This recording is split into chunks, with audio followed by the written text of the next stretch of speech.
which is on the challenges and lessons learned in building a student-led online learning community in the pandemic. So without further ado, I will hand you over to the PAL team from Derby.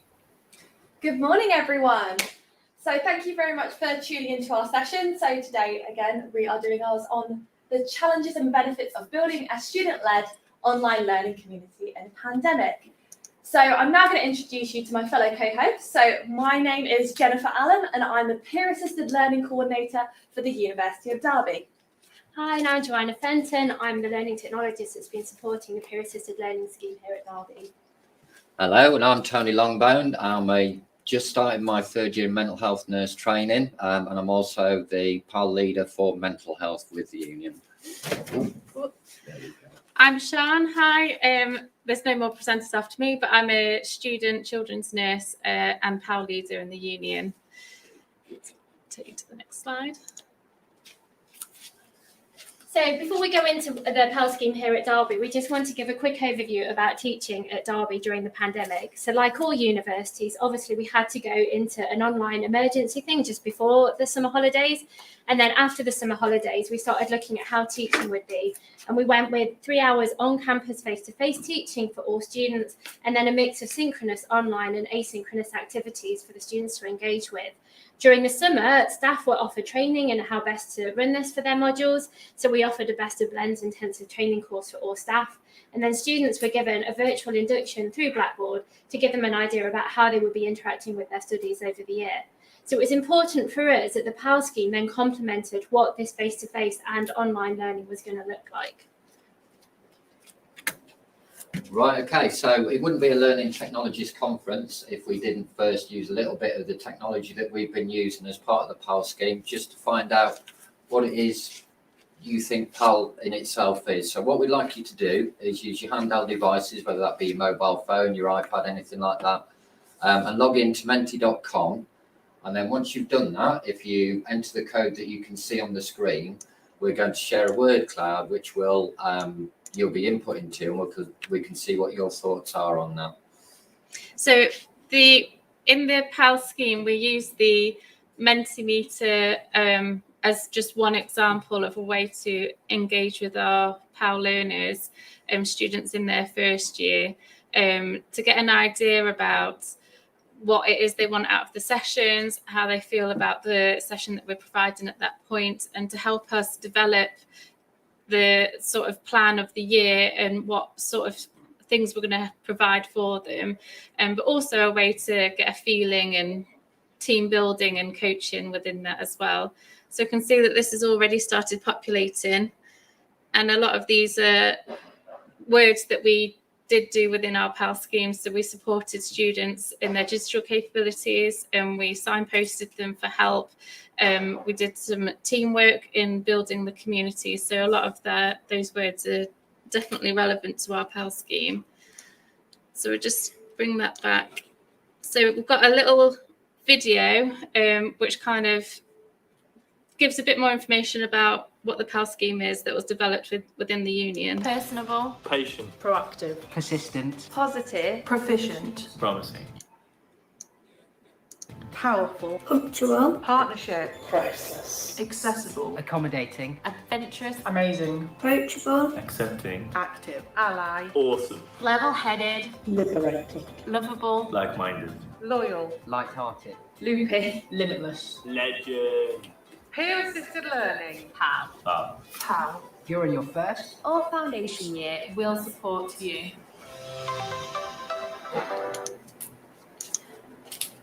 So as you've just seen, that was our lovely PAL leaders demonstrating what PAL means to them. So I'm now going to give you a bit of a debrief of what PAL is at the University of Derby. So peer-assisted learning is where a PAL leader, like Sian and Tony, are in their year 2 or plus, so we have PAL leaders up to PhD, support students in their first and foundation years. Their main aim is to support with helping learners settle into university life, explore their academic studies and develop and support with their content, as well as improving their digital skills and confidence while studying here. So at the University of Derby, how our scheme works is that we are fully digital at the moment. Obviously, with the pandemic changing, we're hoping to have some more in person as well. We've used the platform of Microsoft Teams to develop 12 sites, which are broken down by school. And then within the school, they have different channels, which are private at the moment for the disciplines. So as you can see on the right-hand side of this slide, that these are some of our PAL leaders, and that's how one of the sites that we have. Additionally to this is that we have lots of leaders within it. So as you can see, there's 8 leaders from health, psychology and social care. So they sort of make it together, collaborate and share their best practice and build that positive learning community. The PAL leaders themselves are contracted to 2 hours per week in the academic term. So they also get some additional top-up hours during academic study times in January and December. And as well, they have full support from their academic liaison, which is an academic member of staff to support with subject knowledge and content queries. As well as that, they have professional service staff like myself and Johanna, who give them full training, collaborative best practice sessions, and are just there for any general support. So now I'm going to go on to the challenges with Johanna. So obviously the challenges that we had at the university are comparable to other universities, and that was getting everybody skilled up to be able to study or to teach in that online environment. We're really lucky that we had such a supportive community here at Derby, and you can see from my slide that we had the professional support staff that were supporting academic and PAL leaders. The PAL leaders in turn were supporting the academic staff as they learned new tools, and then everyone in all was supporting the students. So it was important to us that as people were learning hints and tips and things that were working well, they shared it with each other. And we had lots of different areas in which people were doing that. The advantage for me as a learning technologist is that I was able to work directly with the PAL leaders, which is something I wouldn't normally do in my role with direct access to students. So they were sharing experiences with me of things that worked well for them, whether it was things that had worked in their own online community with their students, or things that had worked well when they were in lessons with their own teachers, saying this is how they got students to turn on cameras, this is how they got us to have interaction, this is things that we really enjoyed as part of our teaching. So we're able to share that. I also used the PAL leaders. They would feed back to me the skills that they wanted to develop and things that they needed to know. So I gave them training on things like Blackboard Collaborate, how to make their sessions more interactive, the sort of training that I would do for academic staff. And they came to me for training on things like PebblePad or video editing, which was stuff that their PAL students, their PAL learners were asking them for. So we're able to then start sharing that knowledge with them. I think one of the key things for me is that the PAL leaders, through working with me and Jen, were developing some really good skills to be able to support their own learners, but in their own right, they were then learning skills that supported them within their own studies. Would you agree with that? Yes, definitely.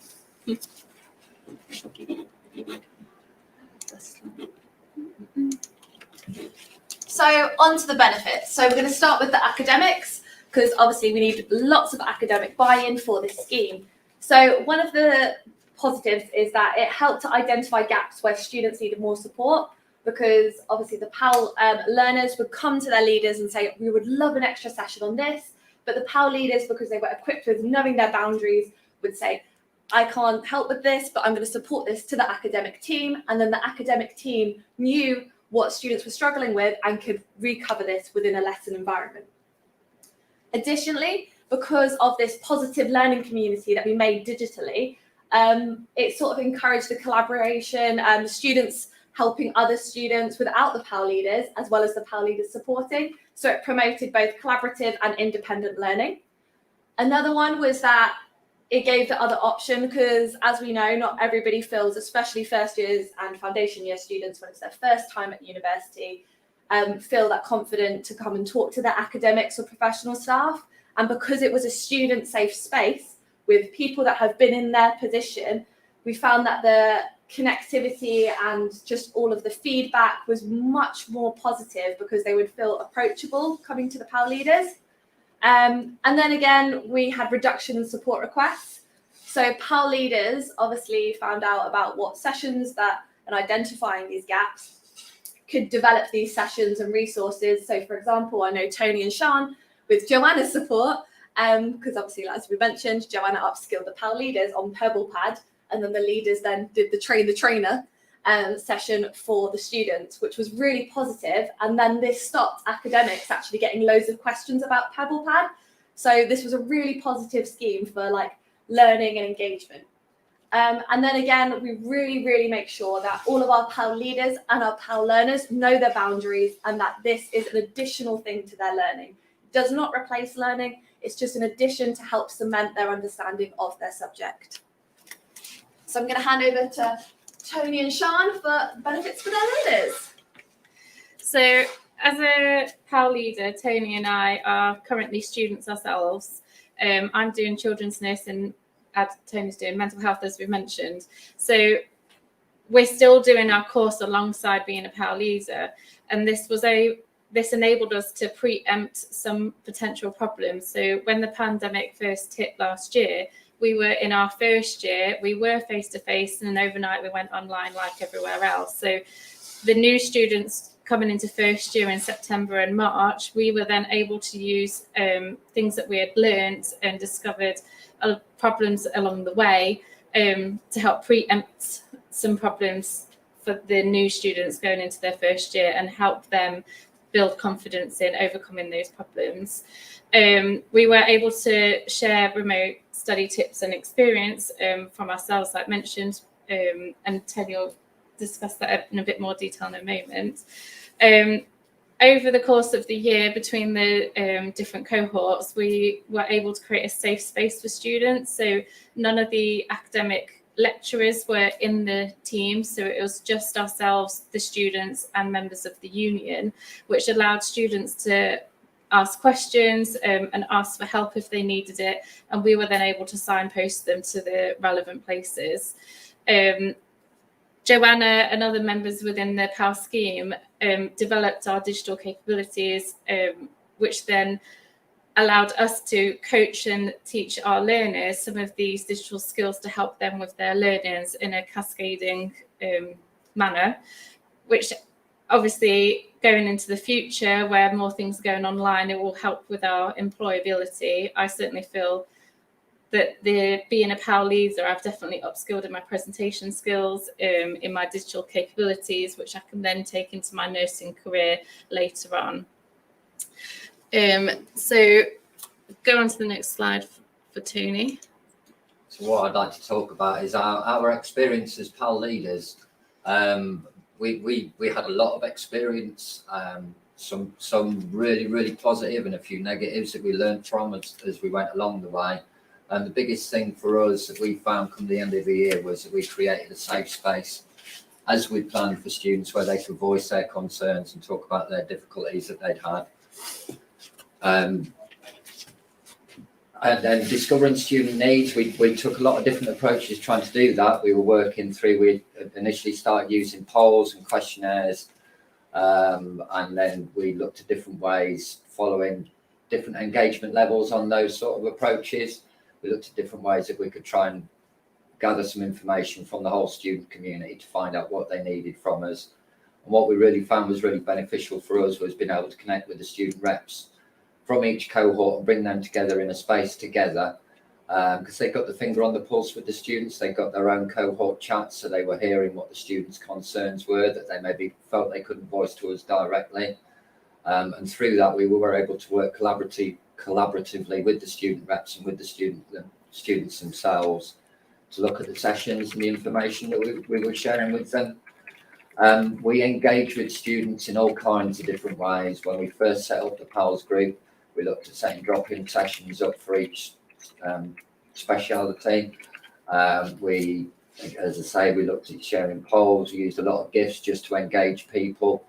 And what we found really useful was using a mood scale. And that's something that we've begun to use on a weekly basis that helps us as PAL leaders and the students themselves reflect on how their week been, whether that had been in academic studies, whether that was out on placement. And what we found with using the mood scales, that we then noticed that students were starting to support each other.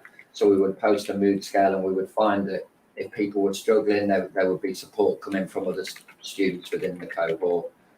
And we created, what we did over the year, we created sessions that were relevant to different stages of their course. So we looked at the different modules that we completed and reflected on how we'd managed that and what we learned through completing those modules.